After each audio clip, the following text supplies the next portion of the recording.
The winter of 1888 did not merely arrive in the Wyoming Territory, it conquered it. The wind tore through the granite peaks of the Bighorn Mountains like a living, malevolent thing, howling across the frozen ridges as if warning anyone foolish enough to be out there that death was not just a possibility, but a promise. The snow had been falling for 3 days straight, a relentless curtain of white that erased the horizon and turned the world into a freezing void.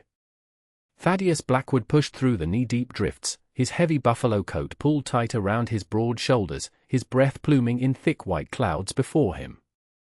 A string of ptarmigan hung from his belt, their feathers stiff with frost. At 42, with 15 hard winters behind him on this high-altitude ranch, Thaddius knew this land better than he knew the lines on his own calloused palms. He trusted the weather more than he trusted men.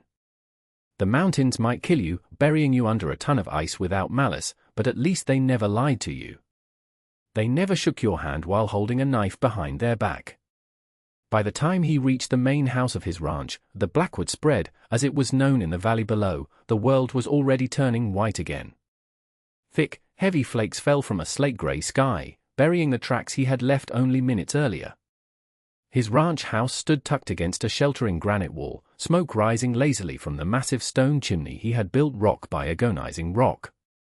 It wasn't a palace, but it was sturdy. It was quiet. And most importantly, it was safe from the world he had left behind long ago. Inside, Thaddius hung the birds by the heavy oak door, stoked the dying embers of the fire into a roar, and poured himself a cup of bitter, black coffee. The large main room looked the same as it had for a decade. A heavy timber bed in one corner, a rough-hewn table with one chair, and shelves lined with jars of food he had preserved before the winter closed its jaws around the valley. His father's old Henry repeater rifle hung above the fireplace, gleaming in the firelight. Everything in that room had been earned by the sweat of his brow and the ache in his back, and everything in that room reminded him why he lived alone. The cholera outbreak of '76 had taken his parents. The land disputes had taken his brother. And heartbreak, cold and sharp as a butcher's knife, had taken the last soft part of him. When Eleanor chose the wealthy cattle baron from Cheyenne over a struggling rancher with nothing but dirt and determination, Thaddius had decided the mountains were company enough. They made no promises. They asked for nothing. They gave nothing he couldn't live without. He was halfway through cleaning his revolver, the smell of gun oil sharp in the air, when a sound cut through the oppressive quiet. It wasn't the wind. It was a rhythmic thudding against the wood of the door. Weak. Uneven. Thaddius froze. His hand drifted instinctively to the Colt peacemaker at his hip. No one came up here in December. The pass was treacherous in July, in winter, it was suicide. Not unless they were lost, desperate, or dangerous. Another sound. A scratch against the wood, then a slide. Thaddius rose slowly, his boots silent on the floorboards. He approached the door with careful steps, his instincts sharp from years of solitude. Outlaws sometimes use tricks, a feigned injury to draw a man out. But as he listened, he heard a voice. "Jidja. Please." A woman's voice. Shaking, cold, almost too weak to register as human speech.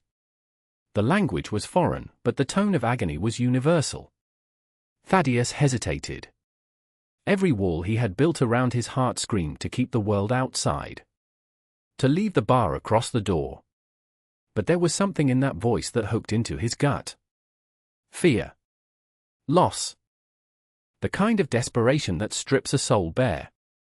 He lifted the heavy wooden bar and cracked the door open, his revolver raised. The sight that greeted him stopped his breath in his throat. 2 figures lay collapsed on his doorstep, half buried in the snow that had drifted against the porch. They were not rugged mountain men or lost trappers. They were women. And they were not dressed for the Wyoming winter. They wore identical silk keongsams, the fabric a deep, vibrant blue embroidered with gold dragons, now stained with slush and mud. Around their necks, they wore matching bright red scarves, the only flash of color in the blinding white world. They looked like exotic birds that had fallen from the sky into a frozen hell. Thaddius holstered his gun and shoved the door wide. The wind shrieked, blowing snow into the warmth of the room. He knelt, grabbing the nearest woman. She was ice cold, her skin pale as porcelain, her dark hair plastered to her face. As he lifted her, he looked at the other. They were identical. Mirrors of each other. "Get up," he growled, not out of anger, but urgency. "You freeze, you die." The second woman tried to push herself up but collapsed, her lips blue, her eyes rolling back. Thaddius didn't think. He couldn't. Not with death standing on his porch. He scooped the first woman up, carrying her inside and depositing her on the rug before the fire. He turned back, grabbed the second, and hauled her in, kicking the door shut with his boot and dropping the bar back into place. The silence returned, but the room felt instantly different. Smaller. Charged. Both women shook uncontrollably, their teeth chattering with a sound like dry bones rattling. Thaddius moved with efficient speed. He grabbed the thick wool blankets from his bed and draped them over the shivering forms. "You need to get those wet clothes off," he said, his voice rough from disuse. He turned his back, respecting a modesty he wasn't sure they could even comprehend in their state, and went to the stove to heat water. "I'm making tea. It'll warm you from the inside." He heard the rustle of wet silk, the sharp gasps of pain as blood began to flow back into numbed extremities. He kept his eyes on the kettle, his mind racing. Who were they? Where had they come from? The nearest railhead was 40 miles south. The nearest town, broken and lawless as it was a day's ride in good weather. To be here, in this storm, dressed like that. It was impossible. After a few minutes, a soft voice spoke. "So?" Thaddius turned. They were sitting huddled together under the mountain of blankets, only their faces visible. They looked to be about 25. Their eyes, dark and almond-shaped, held a mixture of terror and profound exhaustion. "Here," Thaddius said, handing them 2 tin cups of steaming herbal tea. "Drink." The woman on the left took a cup with trembling hands. "Thank you," she whispered. Her English was perfect, accented slightly but clear. "My name is Mai. This is my sister, Leanne." Thaddius nodded, leaning back against the heavy table. "Thaddius Blackwood. You two have a hell of a story, I reckon. But save it. You're barely alive." Leanne, the sister on the right, took a sip and shuddered, tears leaking from her eyes. We walked from the pass. The carriage. The driver. He tried to, she couldn't finish. She buried her face in the blanket. Mai placed a protective hand on her sister's shoulder. The horses spooked in the storm. The wagon went over the edge. We were thrown clear. The driver. He did not make it. We saw your smoke. You're lucky, Thaddius said bluntly.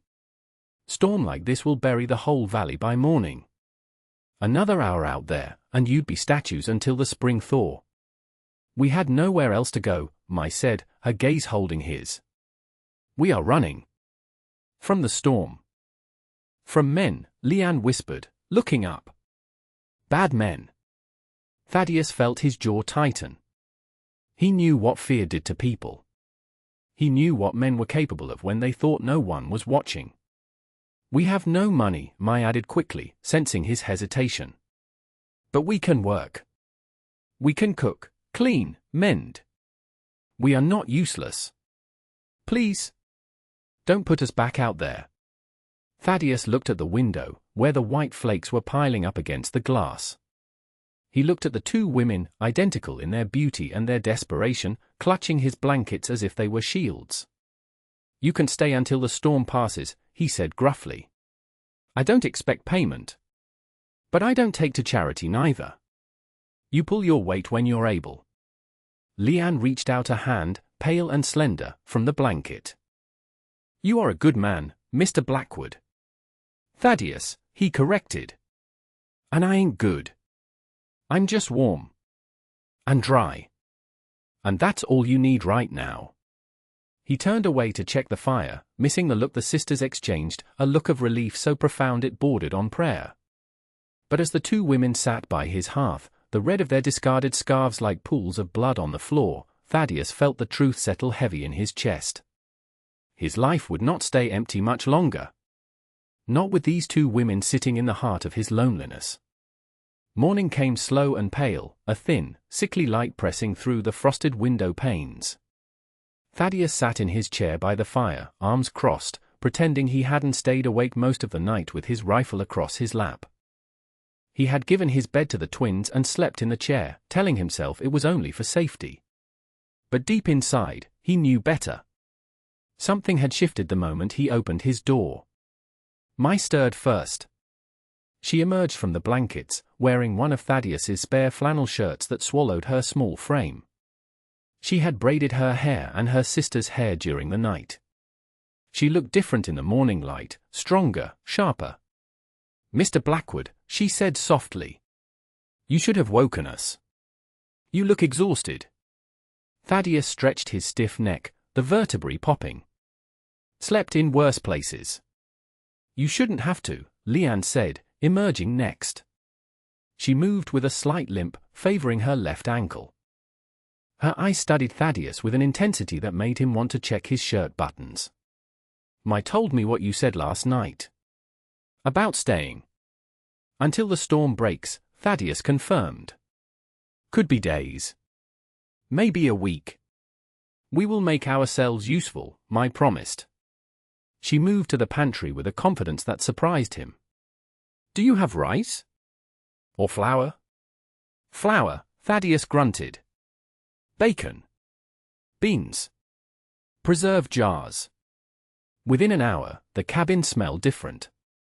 Not like stale coffee and wood smoke, but like frying dough and spices. The twins moved around the small kitchen in a synchronized dance, anticipating each other's movements without speaking. One would turn, and the other would hand her a spoon.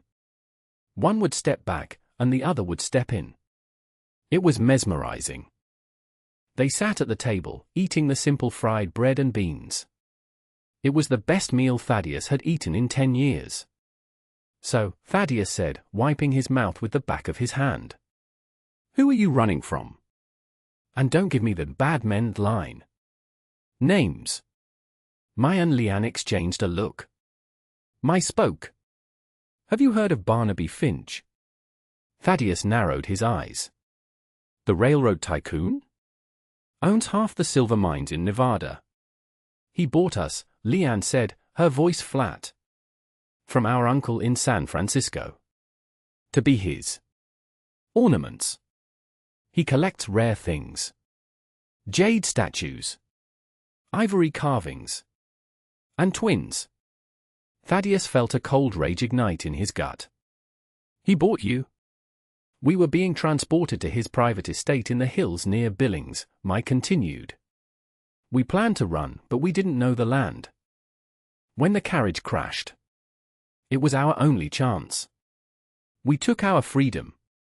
But Finch, he does not like to lose his property. He will send men." "He'll send Sheriff Pike," Thaddius said darkly. "Pike is on Finch's payroll. Crooked as a dog's hind leg." "We do not want to bring trouble to your door," Leanne said, her voice trembling. Thaddius looked at the fire. "Trouble knows the way to my door whether invited or not. You're here now. And on the Blackwood Ranch, we don't hand over people like chattel." The days that followed passed in a strange, hypnotic rhythm. The storm raged on, sealing them in a white tomb, but inside, the ranch house became a world of its own. The twins were not delicate flowers. They were resilient. When Thaddius went out to check the livestock in the barn, they insisted on coming. They wrapped themselves in layers of his old clothes, looking like bundles of wool, and marched into the snow. They helped him break the ice on the troughs. They pitched hay with surprising strength. One evening, as the wind howled like a banshee, Thaddius sat cleaning a bridle while Mai and Leanne sat on the rug. Leanne began to hum a melody, a haunting, pentatonic scale that sounded like water flowing over stones. "What is that?" Thaddius asked. "A song from our village," Mai said.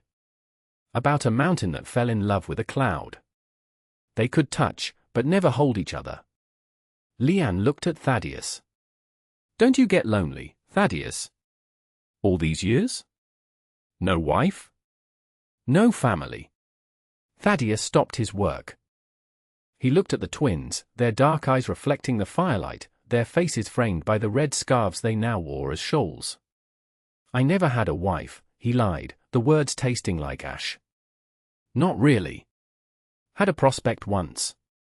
She wanted the city. I wanted the land. Loneliness is just the price of peace. That is a high price, Mai said softly. Too high. We have always had each other, Leanne added. We do not know loneliness. But we know fear. And sometimes, fear is lonelier than silence. Thaddius looked away. Stop wanting what you can't have, and it stops hurting. That is how you bury a heart, Mai countered gently. Not how you heal it. On the 5th day, the storm broke. The sun exploded over the mountains, blindingly bright, turning the snow into a sea of diamonds. The beauty was staggering, but Thaddius knew what the clear sky meant. The pass would be open. He was in the barn, shoeing his mare, when he heard the dogs barking. Not the playful bark, but the deep, guttural warning growl. Thaddius dropped the hoof and grabbed his rifle from the wall. He emerged from the barn to see 3 riders picking their way through the drifts toward the house. The lead rider wore a tin star that glinted in the sun. Sheriff Amos Pike. Thaddius strode to the porch, racking the lever of his Winchester. The metallic clack-clack echoed in the frozen air. That's far enough, Amos. Thaddius shouted. The sheriff pulled up his horse. He was a thick-set man with a face like a slab of raw beef and eyes that held no warmth. He was flanked by 2 deputies who looked more like hired thugs than lawmen. Thad Blackwood, Pike yelled, a false smile plastered on his face. Been a while. You survived the blow. I'm standing, ain't I? Thaddius replied, not lowering the rifle. What do you want? Looking for some lost property, Pike said, leaning over his saddle horn. Mr. Finch lost a very valuable shipment. 2 Chinese girls. Twins. Wagon went off the road a few miles back. Tracks lead this way. Thaddius didn't blink. Haven't seen a soul in a week. Storm buried everything. Pike's eyes narrowed. Now, Thad. You wouldn't lie to the law, would you? Finch is offering a hefty reward. $500. For the pair. Alive. I said I haven't seen them, Thaddius said, his voice dropping an octave. And you know I don't take kindly to trespassers. Law or not. One of the deputies, a man with a jagged scar across his cheek, spat into the snow. I smell smoke, Sheriff. Cooking smoke. Smells. Foreign. Pike chuckled. Maybe we should just take a look inside.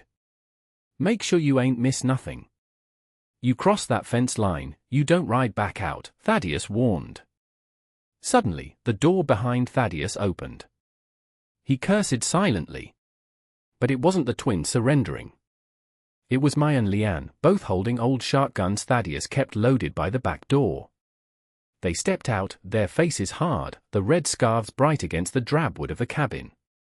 We are not property, Mai shouted, her voice ringing clear. And we are not going back. Pike laughed, a cruel, grating sound. Well, look at that. The kittens have claws. Put the guns down, ladies. You're coming with us. Over my dead body, Thaddius said, raising the rifle to his shoulder. That can be arranged, Pike snarled. He went for his pistol. Thaddius fired. The bullet took Pike's hat clean off his head, spinning it into the snow. The sheriff yelped and ducked. The horses reared, screaming. Next one takes your ear. Thaddius roared. Get off my land. Pike struggled to control his mount. His face turned purple with rage. You're making a mistake, Blackwood. A big one. We'll be back. And we'll bring enough men to burn this coop to the ground. I'll be waiting. The posse wheeled their horses around and galloped off, snow flying from their hooves. Thaddius watched them until they disappeared into the tree line. He lowered the rifle, his heart hammering against his ribs. He turned to the twins. "You shouldn't have come out." "We fight our own battles," Leanne said, though her hands were shaking on the shotgun. "We're in it now," Thaddius muttered. "They'll be back by sundown, and they'll bring a dozen guns."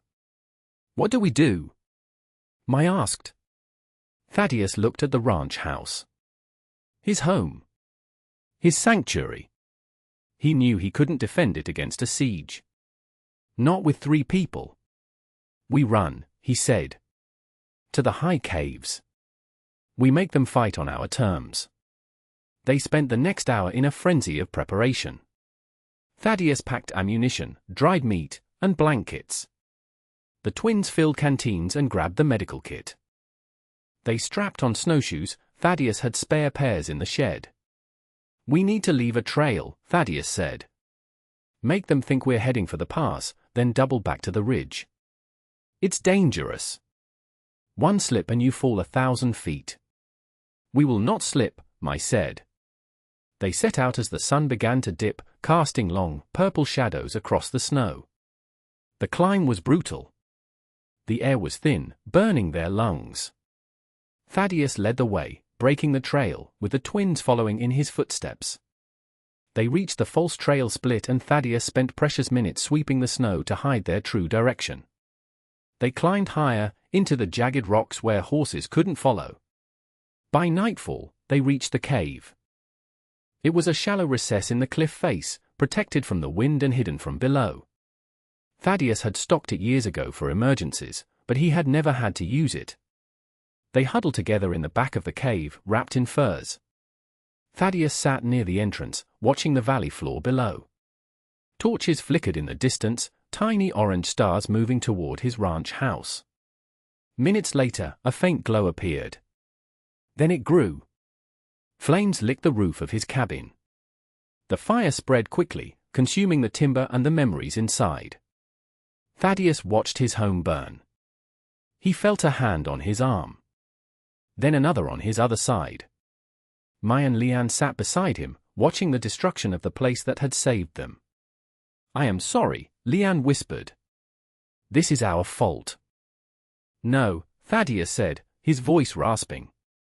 "It's just wood and stone. It ain't the home that matters. It's who's inside it." He looked at them. In the flickering light of the distant fire, their faces were fierce and beautiful.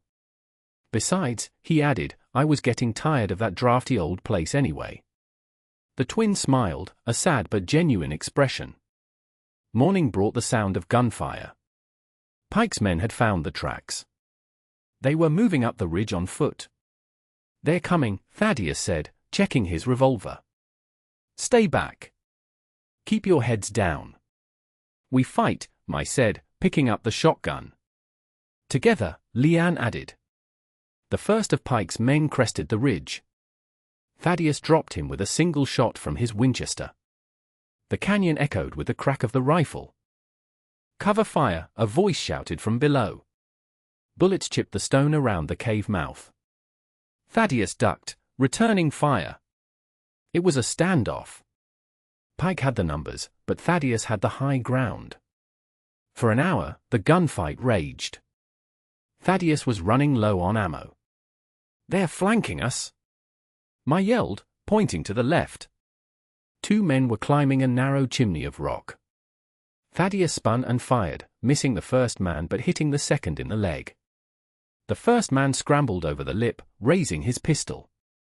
Mai stood up and fired the shotgun. The blast was deafening.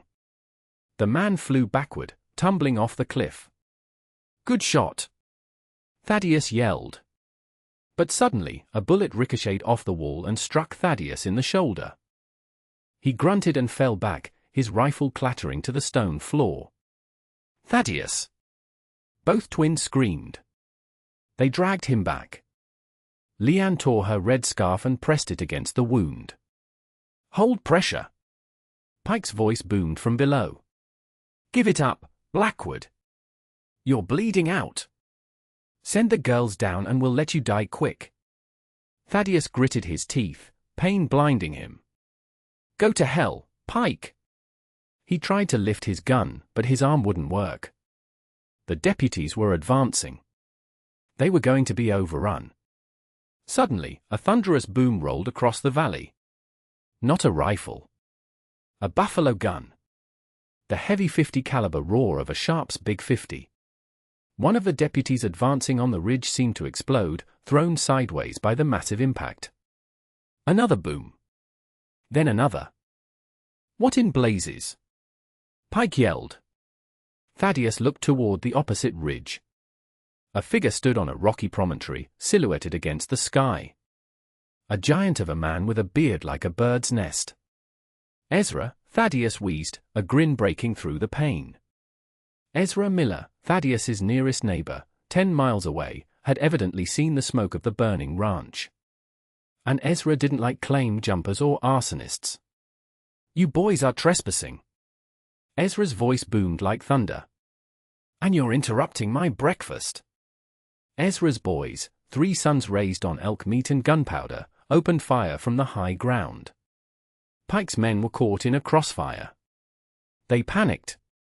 Retreat! Pike screamed. Pull back. But it was too late for the sheriff. Thaddius, using his good arm, braced his revolver on his knee. He saw Pike trying to scramble down the scree slope. Thaddius took a breath. He squeezed the trigger. The bullet struck the rock right under Pike's boot. The sheriff slipped, tumbled, and slid 200 feet down the icy slope, crashing into a pine tree with a bone-shattering crunch. He didn't get up. The remaining deputies threw down their guns, raising their hands. It's over, Mai whispered, slumping against the cave wall. It's over. Leanne was crying, pressing the red silk against Thaddius's shoulder. Stay with us, Thaddius. Stay with us. I ain't going nowhere, Thaddius murmured, looking at their 2 faces swimming in his vision. I've got too much to do. Recovery was slow. They stayed at Ezra's place for a month while Thaddius's shoulder healed. The snow melted, revealing the black scar where the Blackwood ranch had stood. But the foundation remained.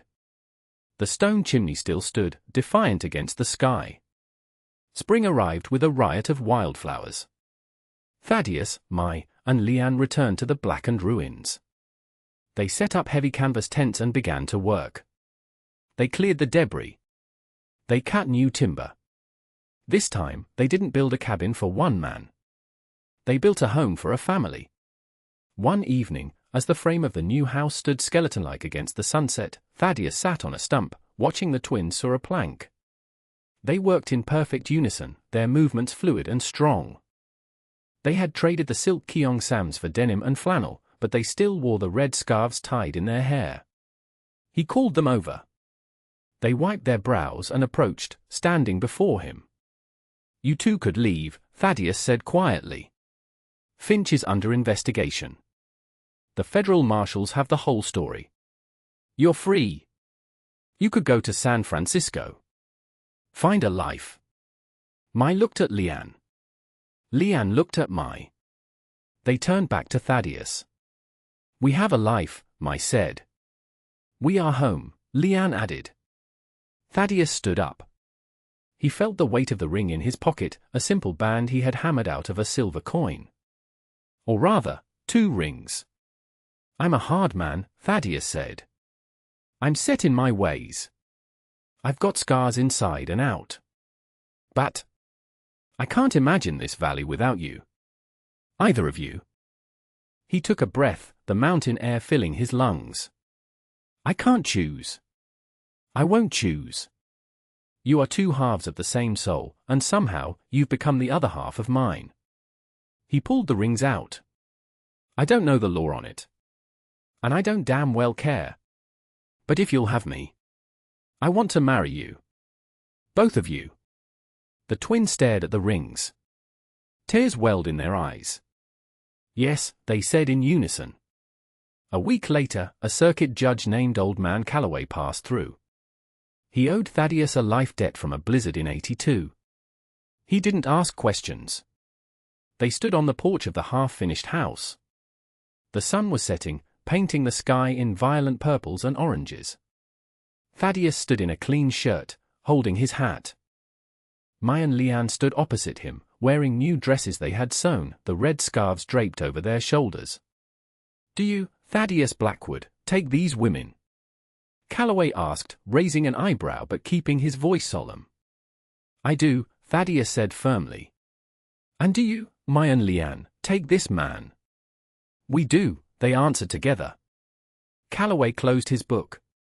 "Then by the power vested in me by the territory of Wyoming, and by the laws of common sense which say a man shouldn't argue with happy folks, I pronounce you man and wives."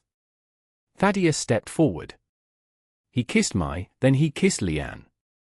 The loneliness of 12 long years didn't just melt away, it was burned away by the warmth of two hearts beating against his. That evening, as the stars wheeled overhead, Thaddius sat on the porch swing he had just hung. Mai sat on his left, Leanne on his right. Their heads rested on his shoulders. "I never had a wife," Thaddius murmured, looking out at the moonlit peaks. Mai squeezed his hand. Leanne squeezed the other. "Now you do," they whispered. And for the first time in his life, Thaddius Blackwood believed that the mountains, despite their beauty, were the second best thing in his world.